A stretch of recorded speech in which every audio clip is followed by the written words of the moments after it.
编号003，现在要给你加药了，你还可以吧？我可以。这药都试死2个人了，你怎么还敢报名啊？我老公欠了很多钱，我要替他还债。开始吧。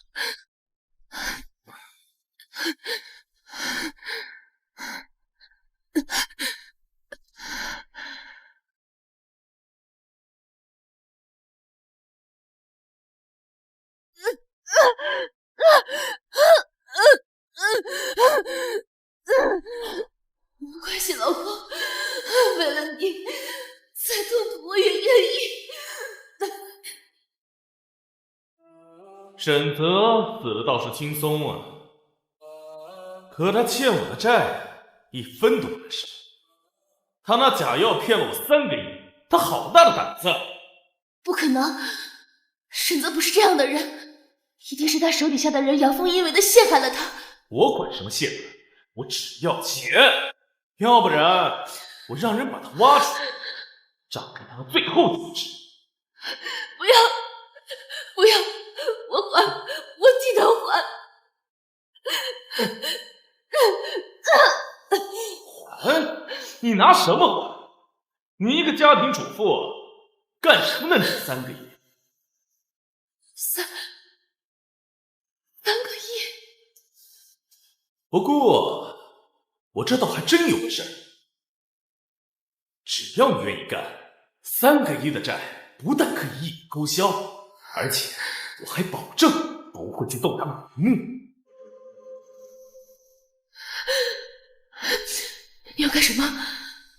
我有双手，我可以挣钱还你的。你在想什么好事？你也不看看你这黄脸婆的样子。是这儿，来我公司做试药员，只要你熬下去，3个亿的债一笔勾销，怎么样？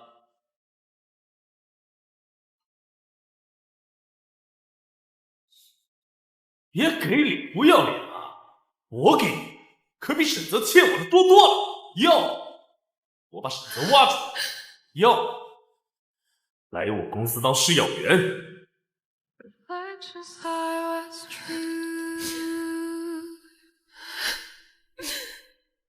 我去，只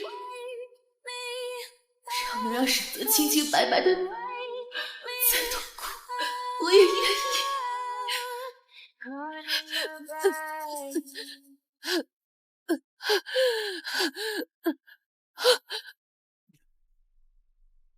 你这条贱命可真够硬的，竟然能熬到第7期试药。沈泽，你没死。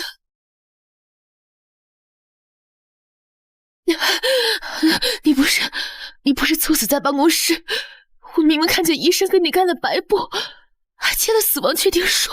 我当然没死，我和曼丽去度蜜月了，还得谢谢你替我补上了这么大的窟窿。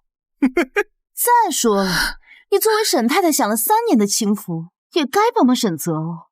反正这3个亿的贷款现在在你名下，等你是要死了，这笔账就是笔烂账，没人会查到我们头上。你不会真的以为沈泽哥哥喜欢你吧？他和你在一起的每一秒都觉得无比的恶心，如果不是为了让你背债，他碰都不想碰你。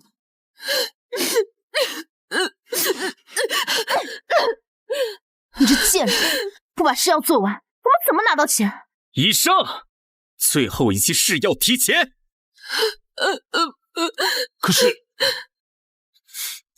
可是什么？我告诉你，现在就进行最后1期试药，我是病人家属，我说了算。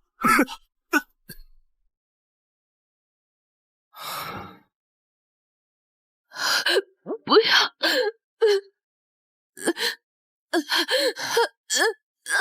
不要！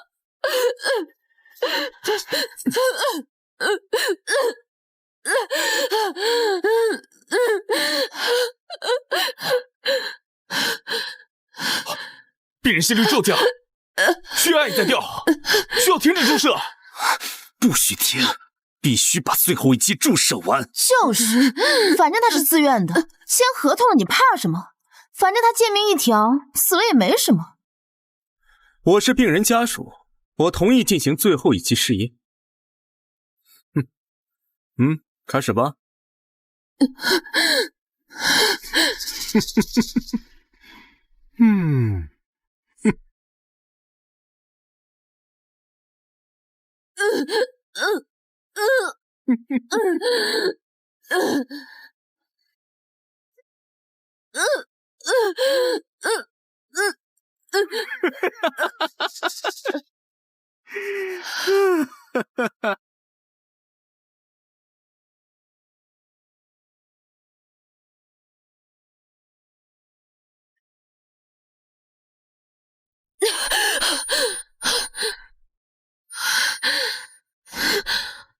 怎么回事？我没死。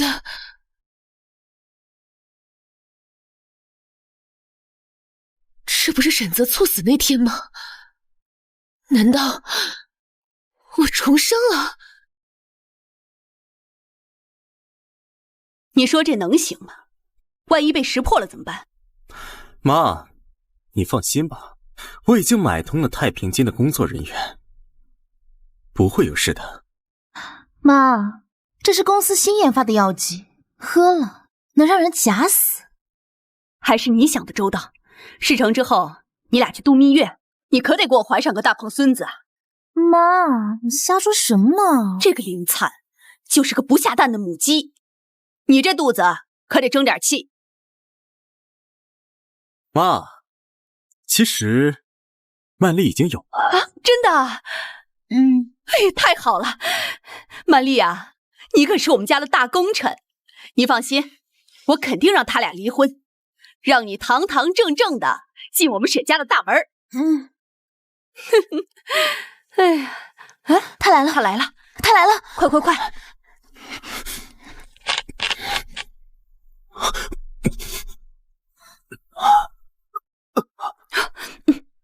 儿子啊，儿子！哎呀，狗男女，竟然敢假死脱身，把债务留给我，看我怎么收拾你！老公，老公，老公，老公，你怎么能抛下我一个人走了呢？老公，沈太太，你家呀，沈总都是为了让你过上更好的生活呀！你这个害人精，贪慕虚荣！我儿子就是为了给你挣钱，才会没日没夜的加班。不可能，我老公还有体温，他怎么可能死了呢？老公，老公，你醒醒啊！老公，你走了，我一个人该怎么办啊？老公，你疯了吧？泽儿都没气了，你还这么折腾他，你还是个人吗你？不，我不相信你死了！你醒醒！你醒醒！你醒醒！你醒醒！你醒醒！什么？你干什么呀？我老公还有体温，肯定没死，我得给他急救啊！老公，你醒醒！老公，你醒醒！你醒醒啊！是不是我力气太小了？都怪我力气太小了！这个疯婆子终于消停了。这个小贱人，会把我儿子给锤坏了吧？都怪我力气太小了，我这就使出浑身的力气。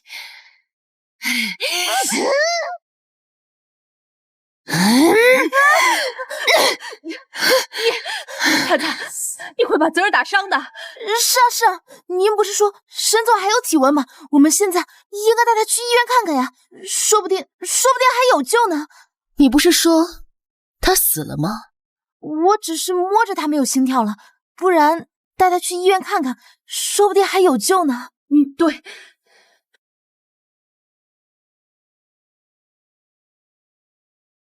对不起，病人送到的时候，心脏已经停止跳动了。啊！哎呦，儿子啊，你为什么走这么早啊？都是为了他，他就是个不下蛋的母鸡，还贪慕虚荣。为了他，你是没日没夜的加班，最后猝死死在了公司，我可怜的儿子啊！妈，你怎么能这么说我？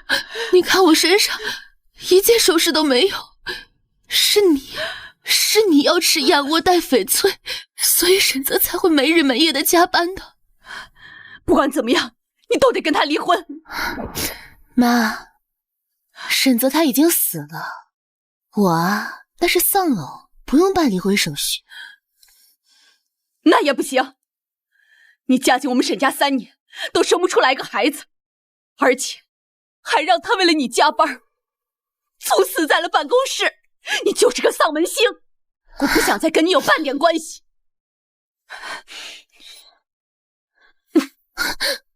哭有什么用？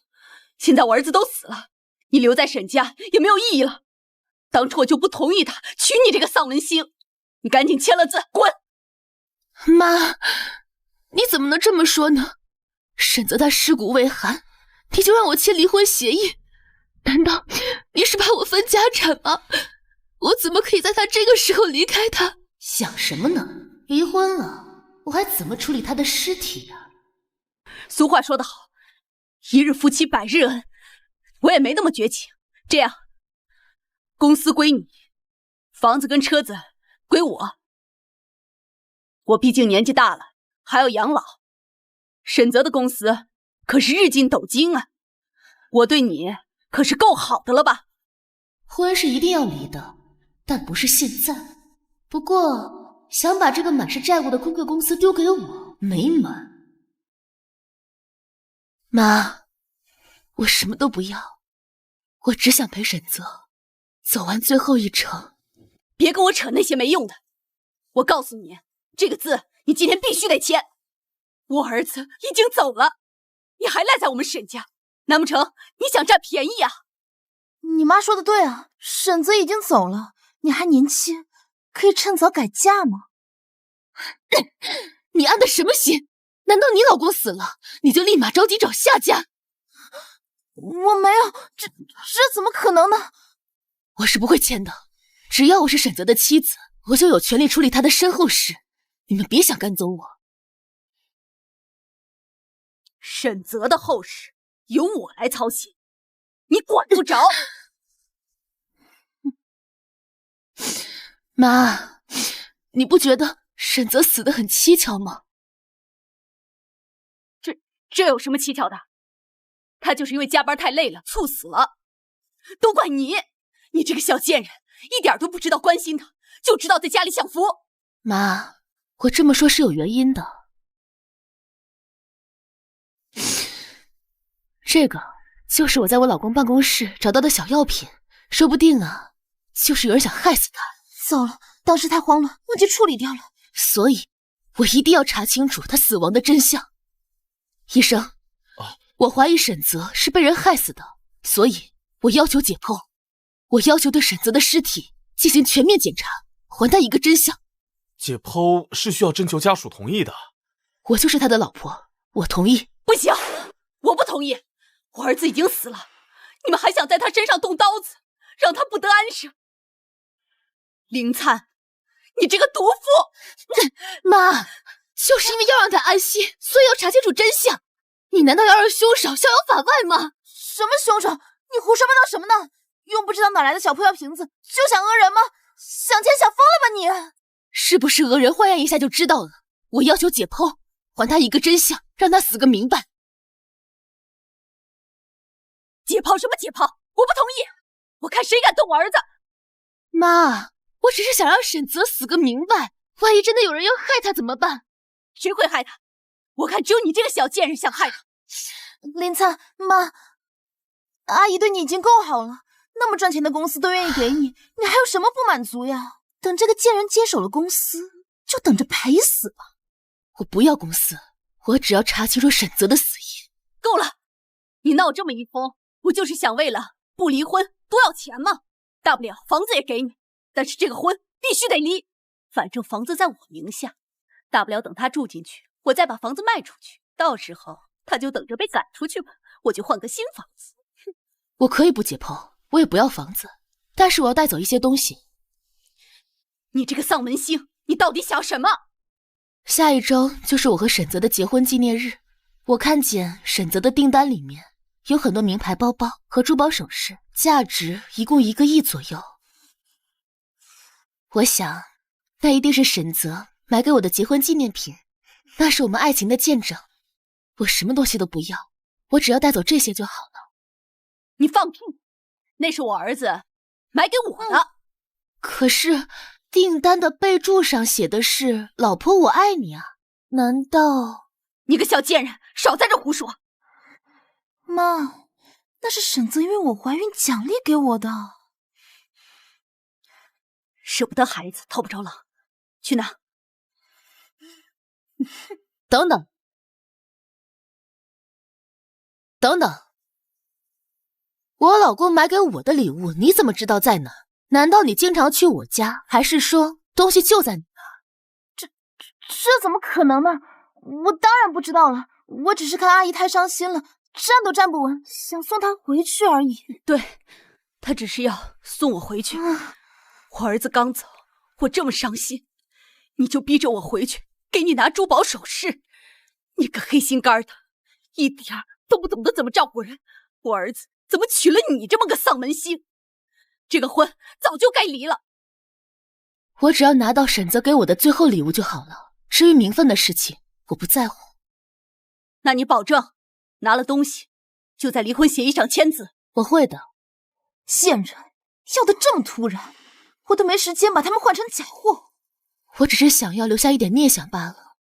妈，我只要拿到了沈泽留给我的结婚纪念日礼物，我就立马在离婚协议上签字。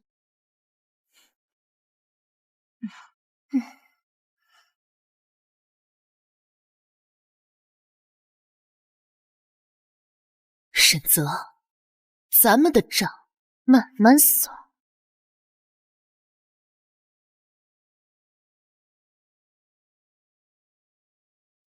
这些东西不放家里，放办公室干嘛？我经常和沈泽出入些商务晚宴，这些东西放在公司是为了更好的去见客户呀。要不是沈泽备注了这些，林灿根本想不起来要这些，你也不拦着点儿。妈，你现在说这些有什么用？这些珠宝可是真的呀，如果真的给了他，那我们损失可就大了呀。损失大有什么办法？难道他不签离婚协议你就高兴了？你想一直做小三儿，让我的孙子一出生就当私生子？我当然不想了。你想我也不让你当啊！我的乖孙儿可不能当私生子，这个婚必须得离。你赶紧把东西取出来，记住，别再耍花样了啊！我有的是办法。让他把东西再吐出来。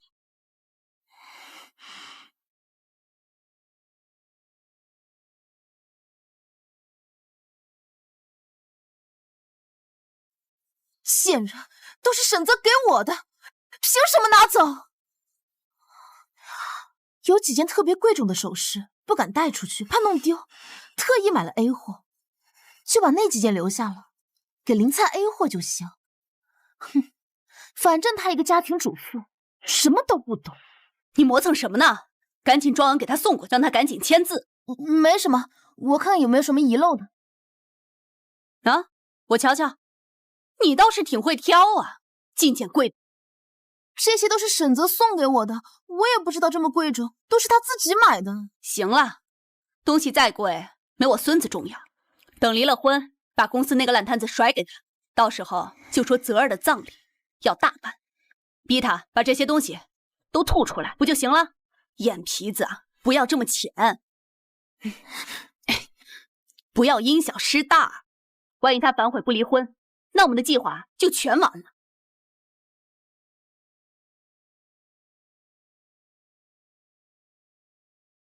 沈泽，我知道你听得见。沈泽，我知道你听得见。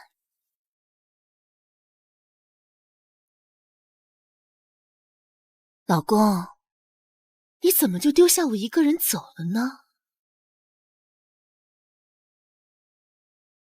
放心，我会尽快让你入土为安的。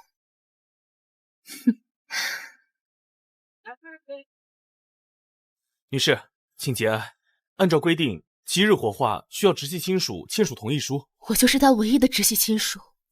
他的母亲因为伤心过度，已经全权委托给我了，一切从简，越快越好。好的，我们理解。对了，记得把火开大一点，我希望能尽快带着他去见他的母亲。好。还有，我记得人烧完之后会留下大块的骨头，麻烦您把骨头敲碎一点，我担心老人家看到骨头会一时间接受不了。行。你在干什么？我儿子呢？病人已经被家属送到殡仪馆火化了。火化？怎么还没有烧啊？都等这么久了。这前面还有2个，您别急，再稍微等一会儿。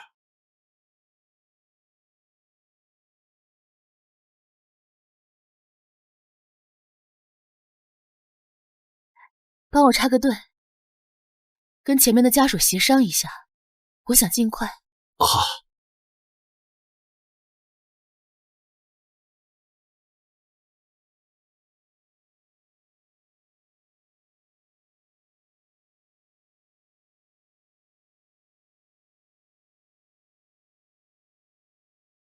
好了，现在可以烧了。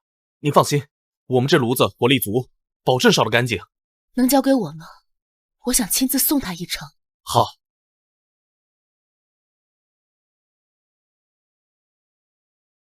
沈泽，我知道你没死，并且有意识。既然你喜欢装死，那我成全你。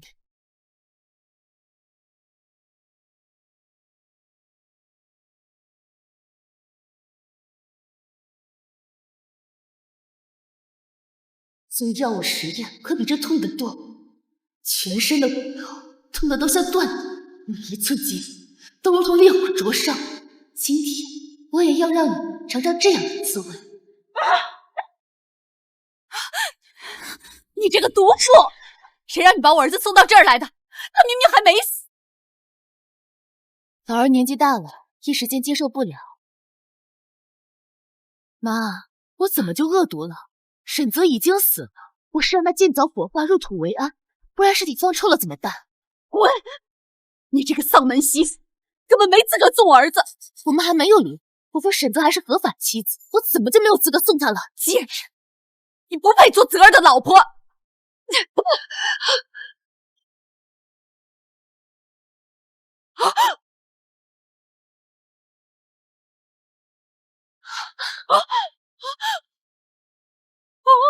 天下儿子，哎呀，儿子，天下，师傅他没死，他没死，快停下，儿子，泽儿，人死不能复生，我理解你们的心情，但你们真的不能胡闹了。儿子，我们沈家可就这一个独苗啊，儿子啊，沈泽，妈来送你了。你放心，妈我一定会替你好好照顾照顾。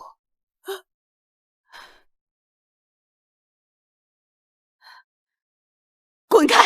谁要你照顾？也害死了我儿子，难道你还想继续进我们沈家的大门吗？妈，你怎么能这么说？沈泽辛苦工作，也是为了咱们这个家呀。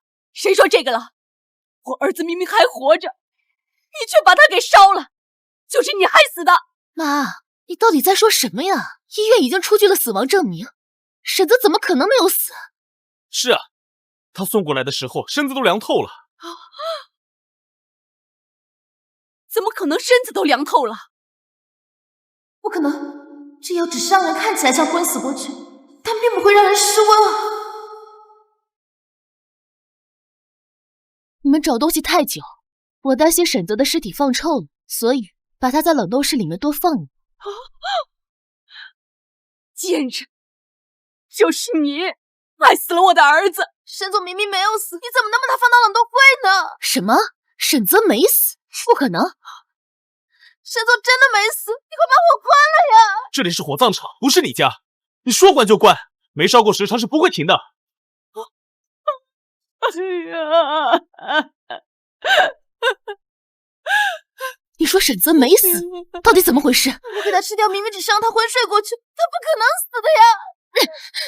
你怎么能这样？就因为你的做法，沈泽先被送进冷冻室，后被送进焚烧炉，你让他活生生的体验了冰火两重天啊！儿子，我儿子的命怎么这么苦啊！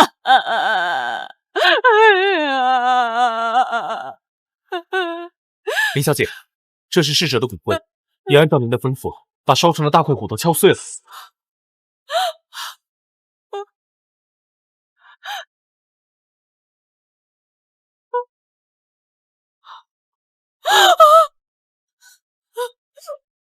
你这个贱人！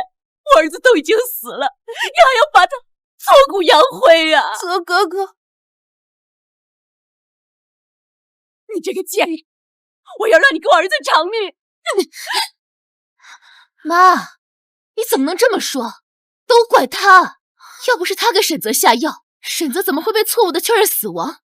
这一切都是因为他！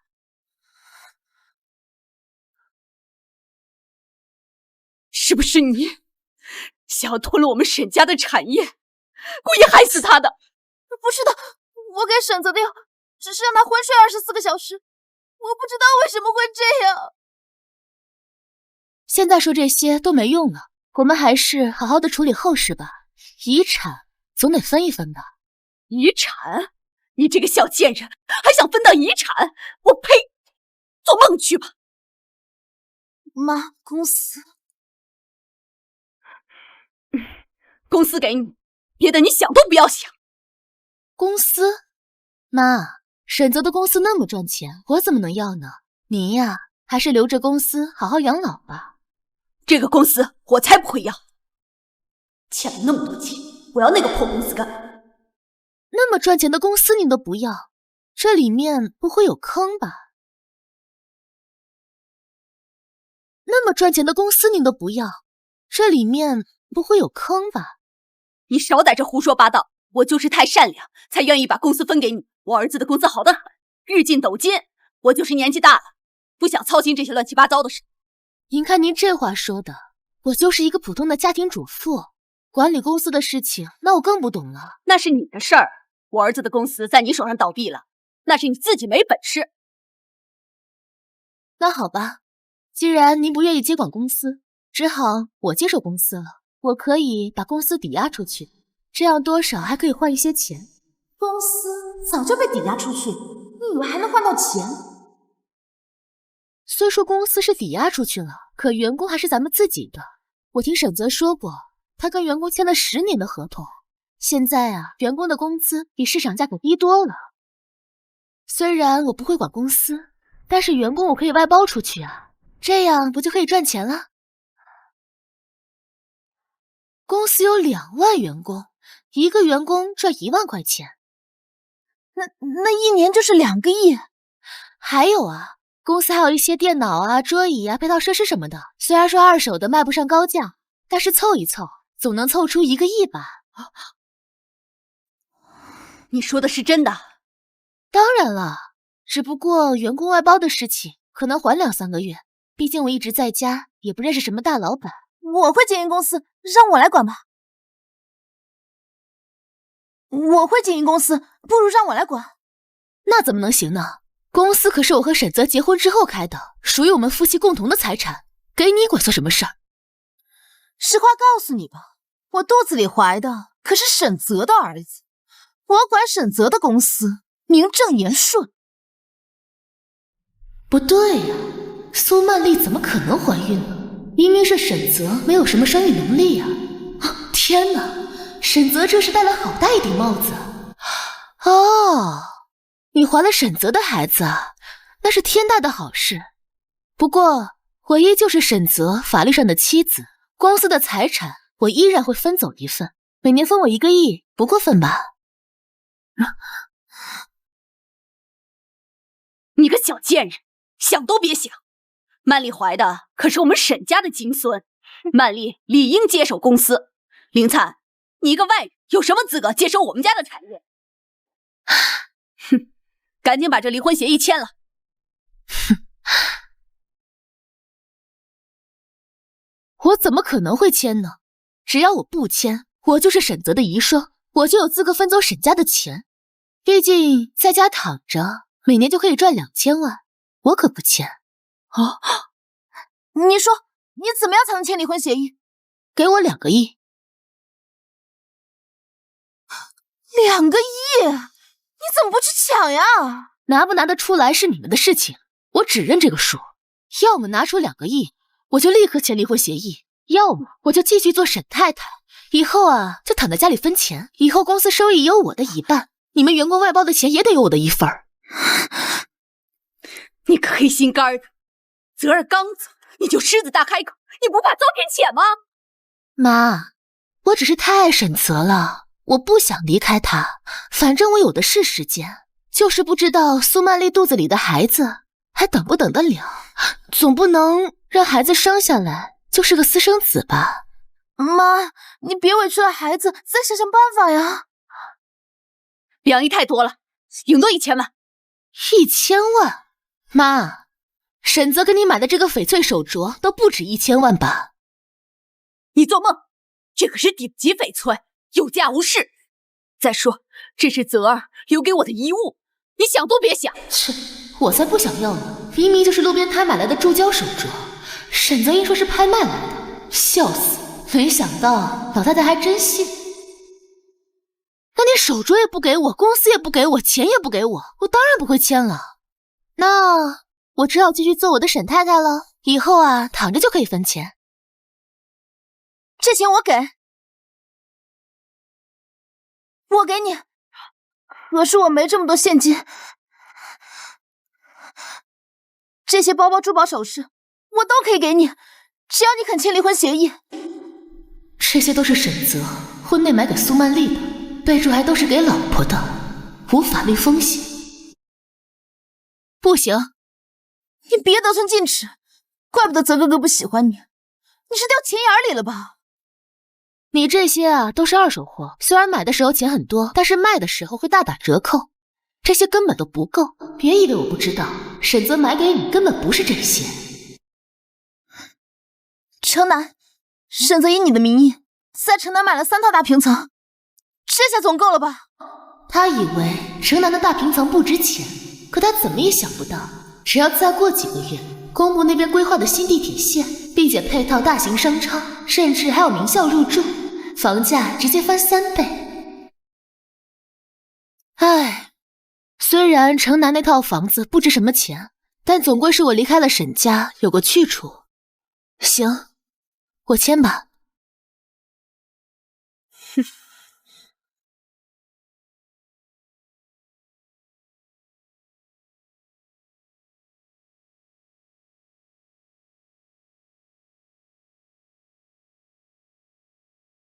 哼，拿你的东西，赶紧滚！我们沈家没有你这样的儿媳妇。哼，求之不得。曼丽啊，你赶紧联系一下你认识的那些老总，看看怎么才能把咱们的员工外包出去，给咱们赚钱。好。喂，王总，我们公司有很多员工，您那边有没有项目需要外包啊？不用。喂，刘总，您那边有没有项目需要外包啊？不需要。喂，林总，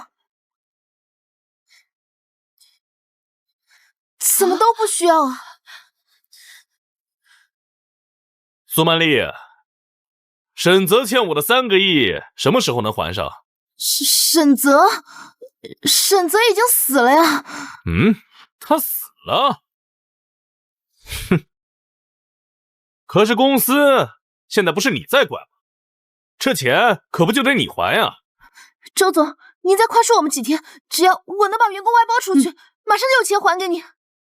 外包？你在搞笑？你们公司的员工都离职了。什么？离职？不可能，不可能呀！沈泽跟他们签了10年的合同呀！你还真是蠢啊！嗯。你还真是蠢啊！人家签的是劳动合同，又不是卖身契，想离职自然是可以走了。你个贱人，是你陷害我，是你怂恿员工离职的。我可没有啊，我一个家庭主妇懂什么？倒是你啊，苏总监，你都做到这个位置了，怎么连这种基础常识都不懂呢？周总，这钱应该让他来还，他才是沈泽的老婆。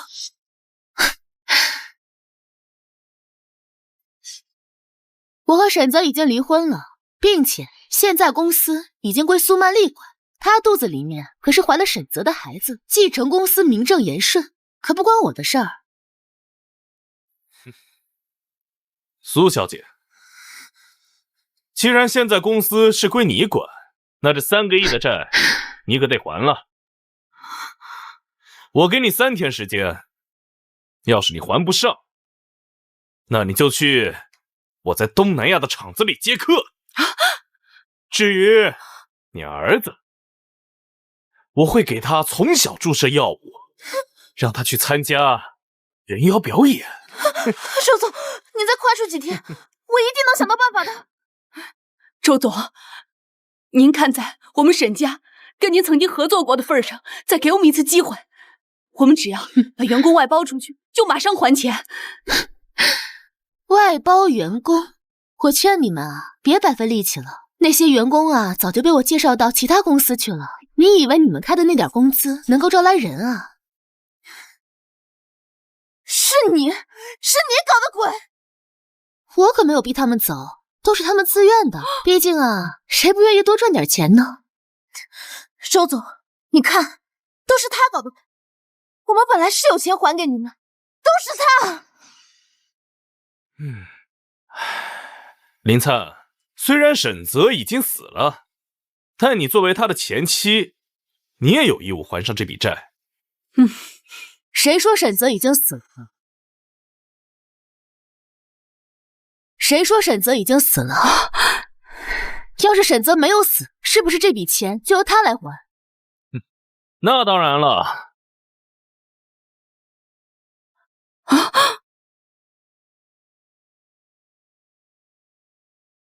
儿子，儿子，哎呀，你这怎么了？儿子，快醒醒啊！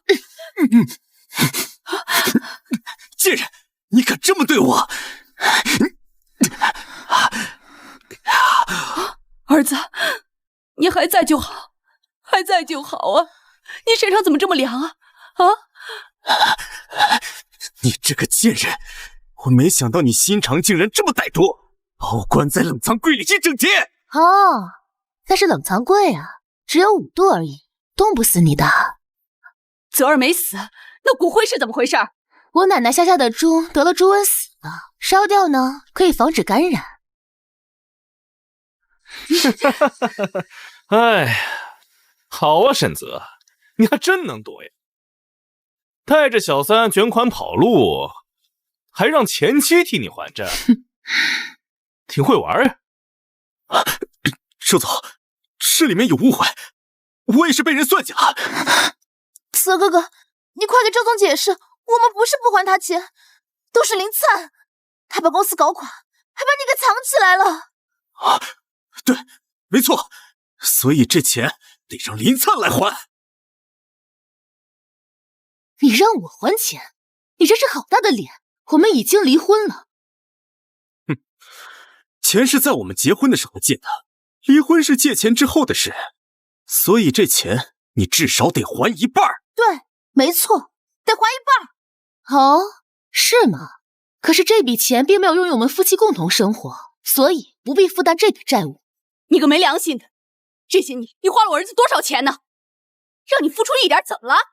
我花他的钱，这么多年，沈泽连买菜的钱都没有给我，就连送个礼物也是捡的苏曼丽不要的旧款式。别说我花他的钱不觉得可笑吗？够了！你们在这给我演什么戏？老子就一句话：钱呢？钱呢？周总，我们不是不还您钱，您再宽恕我们几天，等我找到老板需要外包员工了，我们就能还您钱。实在不行，我们把公司、电脑、打印机都卖了，也能凑点出来。什么外包员工？什么卖公司电脑打印机？你说清楚，公司难道不是给林灿了吗？林灿说外包员工还有公司的固定资产能赚钱，所以我就没把公司给林灿。蠢货！这种话你都能信？沈泽，你敢打我？你干什么你？曼丽的肚子里还怀着你的孩子呢。不给钱也行，他我可就带走了。3天后要是还给不上，就把他送到东南亚的厂子里去。我给，周总，我给。保险柜里还有些珠宝，您能不能再还还？可以。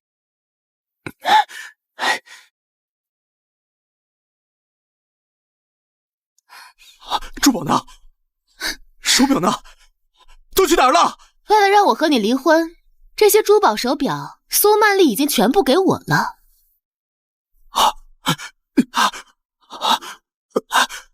林灿，这么多年是你一直还不上孩子，而且我也对你不差，你就看在我们夫妻这么多年情分上，把珠宝拿出来，把曼丽换回来啊！你婚内出轨在先，意图假死将债务甩给我在后，你指望我掏钱跟你换小三？沈泽，你是不是没有睡醒啊？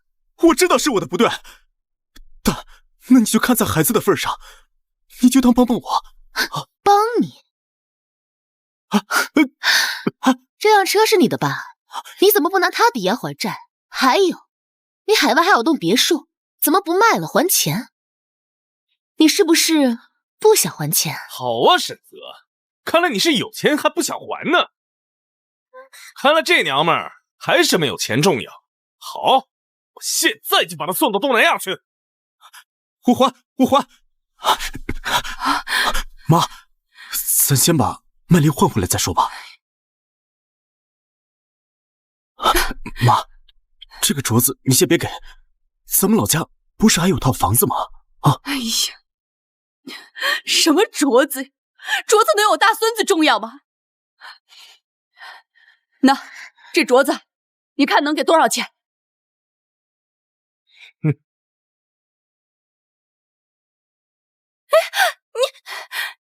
你就拿个铸胶的假镯子糊弄我？这180块的东西，你当我傻？这怎么可能？这是我儿子从拍卖会上买的，价值连城啊！付款记录都是给我看过的呀。妈，不是这样的，我是怕您不小心给摔碎了，就想买个便宜的戴上。真的呢？真的，在曼丽手里。镯子我已经卖了。卖了？钱呢？镯子卖了，钱总在吧？钱我花了。曼丽，你怎么能这样呢？而且那么多钱，你都花去哪儿了？我不是怀孕了吗？钱我拿去养胎了呀。哎呦，我的老天爷呀！这就是我辛辛苦苦养大的儿子。假镯子给了亲妈，真镯子给了外边养的媳妇儿。这个败家媳妇儿竟然把镯子给卖了，钱全花光了。哎呦，我的命怎么这么苦啊！哎呦，所以这钱你是掏还是不掏？我还。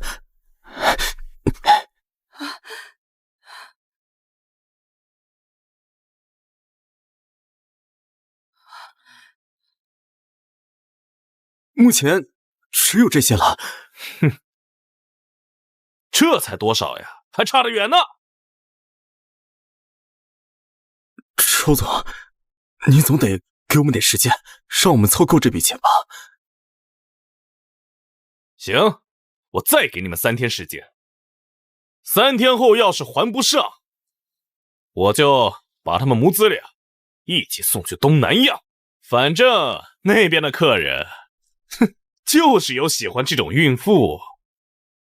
3天，就3天，我保证一定凑够这笔钱啊！周总留步。怎么，你想替你老公？哦不，前夫还债？当然不是。我听说周总旗下的生物公司正在研发新药，不知道缺不缺试药的人。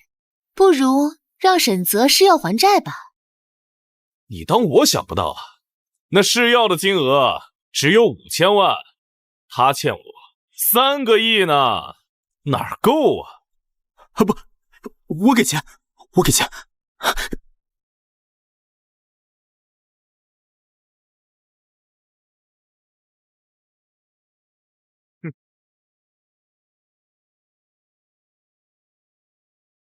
周总，您看这些够不够啊？还差1个亿，还差1个亿，还差1个亿。可是，这真的是我的全部身家了。是啊，周总，您看，我们都已经还了2个亿了，您看能不能再宽限我们1年半载的？哼，坑了我3个亿，不到1周就准备假死脱身，我还能宽恕你们1年半载？告诉你，没门儿！可是，我真的1分钱都没有了。没钱，那好办，你们俩去我公司试药。你和你妈俩人刚好1人5000万，就够还债了。您再给我们1天时间考虑考虑。行，我就再给你们1天时间，要么凑够钱给我，要么就去我实验室试药。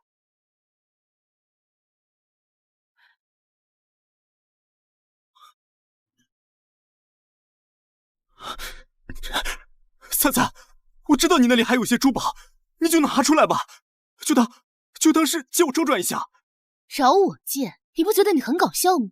你婚内出轨，假死脱身，小三都已经怀孕了，你找我周转，你不觉得很搞笑吗？那些珠宝是我应得的，我不会借给你的。灿灿，你看在苏曼丽肚子里孩子的份上，你就当行善积德了啊！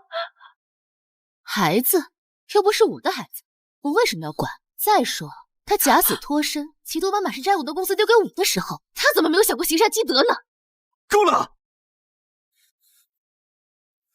李灿，是你自己没有生育能力，生不出孩子。如果你愿意帮我们度过这个难关，我可以既往不咎，让你继续留在我们沈家，和曼丽一起照顾孩子。想让我当保姆，做梦！想让我当保姆，你做梦！林灿，我求你了，你就当帮帮我吧。是你自己生不出孩子，不能给沈家留后，这是你自己的问题啊！你总不能眼睁睁看着沈泽连个孩子都没有吧？对呀对呀，我们沈家3代单传，可不能在沈泽这断了后啊！你们现在沈家不是有后了吗？我和沈泽已经离婚了，想要保住苏曼丽肚子里的孩子是你们的事情，和我没有关系。林灿，你真的有这么狠心吗？你一个没有生育能力的女人，除了我，还有谁肯要你？难道我非要找个人要我吗？沈泽，你的目光未免也太狭隘了吧！我先走了，至于怎么办，你们自己商量。站住！你今天要是不把珠宝交出来，你就不准走！沈泽，你不要在这里耍无赖！周总，查到苏曼丽卡里还有5000万。哼，好啊，看来你们是有钱不想还啊！苏曼丽的卡上还有5000万，你们居然骗我说没钱了！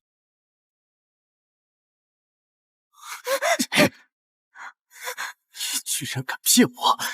你不是说把钱都花光了吗？5000万，你私藏了整整5000万！我不是故意的，我就是害怕你以后不要我们母子了，所以才留了点钱防身。我也没想到会这样啊！既然有钱，那就好办了。这张卡呀，我先拿着，你们凑够了剩下的还我，否则你们知道后果。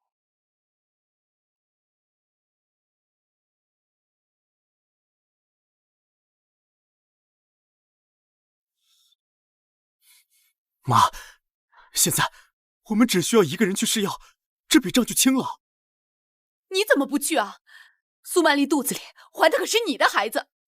妈，我在外面还有些人脉，一直有一个神秘人在支持我的公司。只要我留在外面，我们就一定会东山再起的。那你也不能让我去试药啊！妈，您想想，我肚子里怀的可是个男孩，您总不能让老沈家绝后吧？我呸！这世上又不止你一个人会生，没有了你，我儿子还能娶个更好的呢。妈，你就可怜可怜我吧，可怜可怜您未出世的孙子。试药虽然危险，这说不定能扛过去啊，可能就是会有点疼，会有点副作用而已，又不至于会丧命。好啊，你这个白眼狼，我辛辛苦苦的把你拉扯大，你竟然让我去送命！早知道你这么不是东西，我还不如整条狗。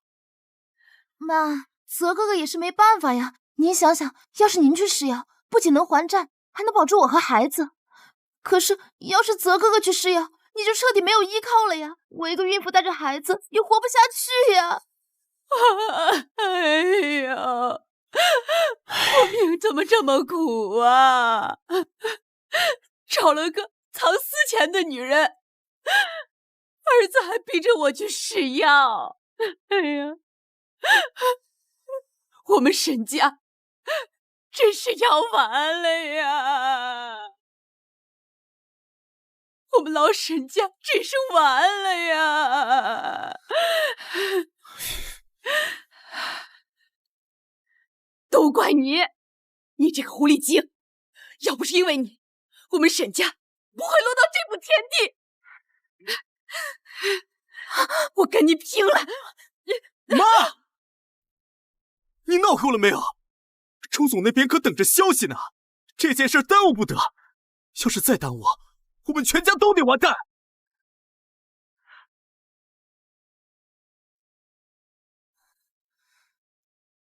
哎，周总，啊，我们考虑好了，去试药。算你识相，半个小时后我让人去接你妈。要是敢耍花样，你们知道后果。妈，你赶紧收拾一下吧，周总的人马上就到了。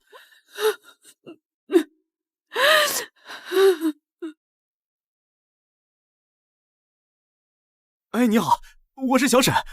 哎，我知道是您一直在资助我们公司，想必您也是看好公司的发展前景。只是现在公司经营遇到了点困难，您看能不能……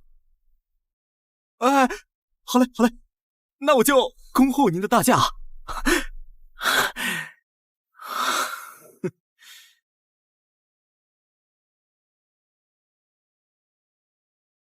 林灿，你这个没人要的老女人过来干什么？来看我笑话吗？我告诉你，我很快就要东山再起了，待会儿要来这里的可是大人物，你别在这儿给我丢人现眼。好，那你等的是不是投资人 C 先生？啊？怎么？你也想来攀高枝儿认识 C 先生？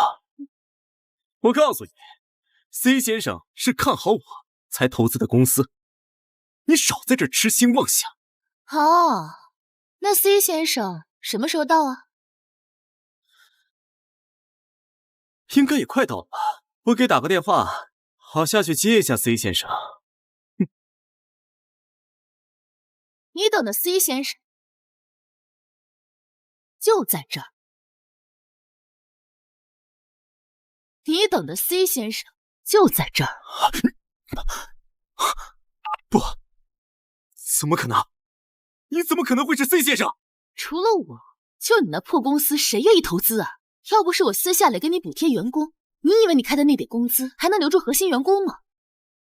不可能，不可能！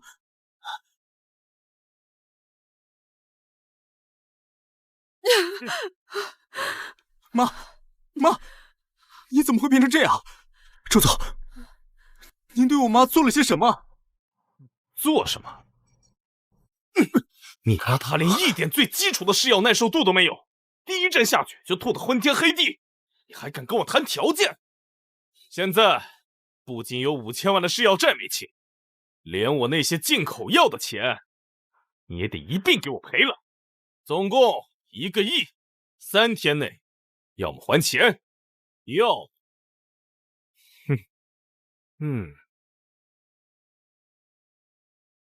你不能打我的主意，我肚子里怀的可是沈家的孩子，你不能动我。曼丽说的对，他肚子里可是沈家的根儿啊！沈泽，你快想想办法，曼丽和孩子可不能出事儿啊！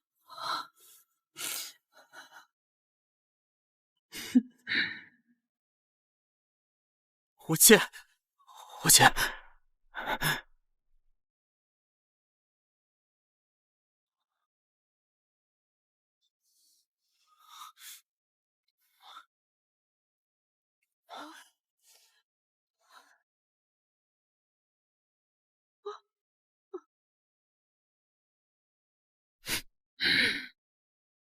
事到如今，我也该说句实话了。你也只是来看我笑话的，对吗？不然呢？不过这不是最大的笑话，最好笑的笑话是，其实没有生育能力的人是你。当初我只是为了照顾你的面子，所以说生不出孩子的人是我。不可能，你一定是在骗我！不可能，泽哥哥，你听我解释。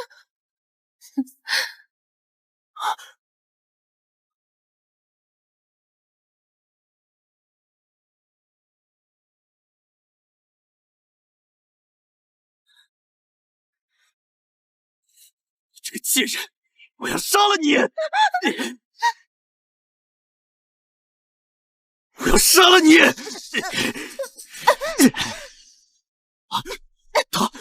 他也欠了钱，而且他还花光了卖镯子的5000万，这笔账凭什么不算在他头上？让他去试药，刚好抵消了这笔债。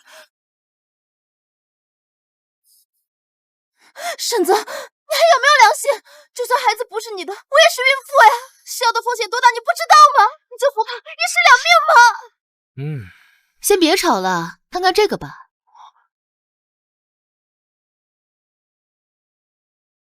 苏曼丽私藏的5000万可不是自己用，而是给了这个孩子的亲生父亲，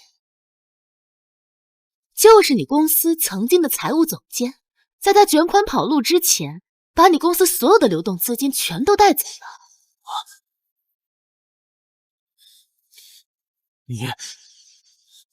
你竟然联合起来万人骗我的钱！我真是瞎了眼才会信你！相信我？哼，你当初不也是为了让我给你生孩子才对我好的吗？现在你破产了，我凭什么要跟着你受苦？我告诉你吧，我早就找好下家了。找好下家？苏曼丽，还没搞清楚状况吧？就算你找了人，今天这试药必须得去，要不然叫你的情夫出来给我还钱，否则我让你们母子2个都别想好过。沈泽，我告诉你，我死了也不会让你好过的。我要把你假死骗债，并你母亲试药的事全都说出去，让你身败名裂。不用争了，你们俩都得去。什么？老子说话没听见吗？你妈她不仅没能完成试药，还浪费老子一堆真金，违约金加上药钱，总共还欠了我1个亿，所以你们必须去。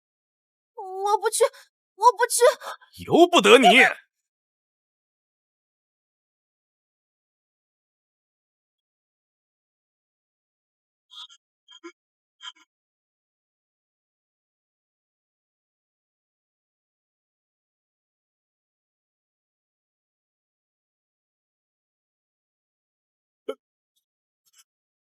哎，我劝你们别乱动。上一个试药者就是因为挣扎的太厉害了，导致药物活性失效，遭了罪不说，还欠一屁股债，所以你们还是乖乖的待着吧。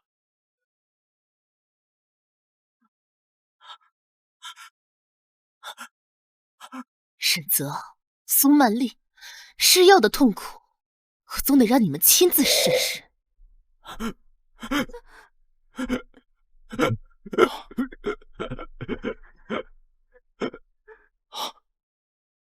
周总，以他们的身体是承受不到最后一剂药物的，而且他们也不愿意签署免责死亡声明。唉，今天先放过你们吧，不过你们的债还是要还的。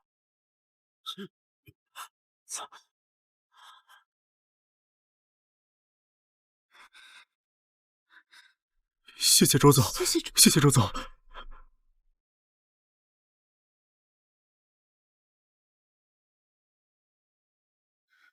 城南的房价涨了，我有救了，我有救了！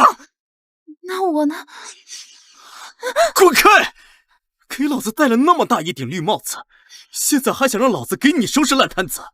你做梦！你就等着还不上钱，被周总卖去东南亚吧。哼，这个野种倒是命大，这么折腾一回还没死。反正孩子还在，你去找他的野爹还债啊！啊，去啊！沈泽，你这个没良心的！你当初求助我帮你骗林灿的时候，怎么不说这种话？现在想甩了我，没门儿！房子我已经给林灿了，你想甩了我自找出路，没门儿！你这个贱人，谁让你这么做的？你们闹够了没啊？不管你们怎么吵，欠我的1个亿，今天必须给我个说。周总，您看，城南的房产，我之前以林灿的名义买了3套大平层，现在房子涨了3倍，等我把房子卖了，肯定就能还上您的钱了。有这好事？不过我可得提醒你，这个房子可是在林灿的名下，你能做得了主吗？周总，您放心，林灿这么多年对我死缠烂打，只要我不帮苏曼丽了，林灿他一定会愿意回来帮我的。沈泽，你要对我这么狠心吗？你给我滚开！能不能离我远点儿？看来苏小姐是还不上钱了呀。不是的，我再想想办法。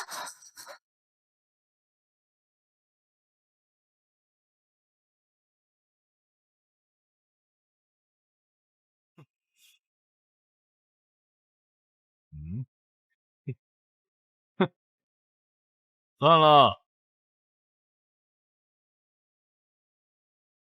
还是送你去东南亚吧。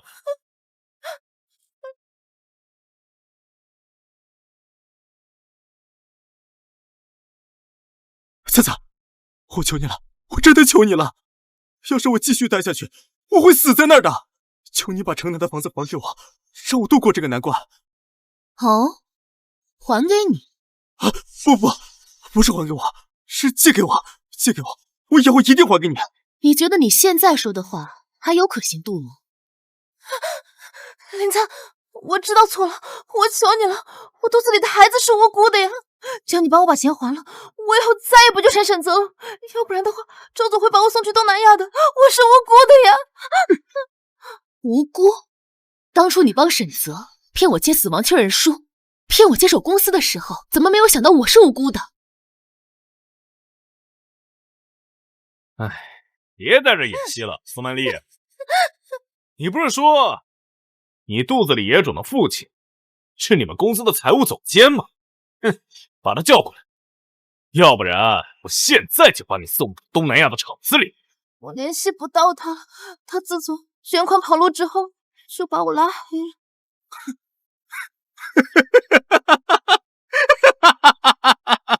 真是报应啊！苏曼丽，你本来以为你找到的是靠山，没想到却是骗子。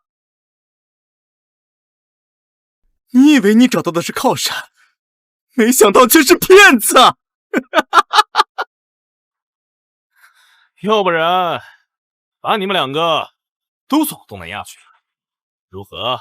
毕竟你的这个器官还能卖几个钱？林灿，你真的有这么狠心吗？我当然不会看着你们去送死。灿灿，我就知道你最好了，你还是爱我的，对不对？别碰我，我嫌脏。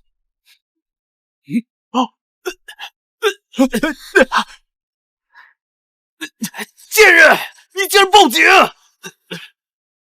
林灿，林灿，我还是做不到像你们一样那么残忍，眼睁睁的看着鲜活的生命逝去，但我也不会让你们轻易逃脱，就让你们去接受法律的制裁吧。上一世的债终于还清了，从今往后我的人生再也不会和你们有任何交集。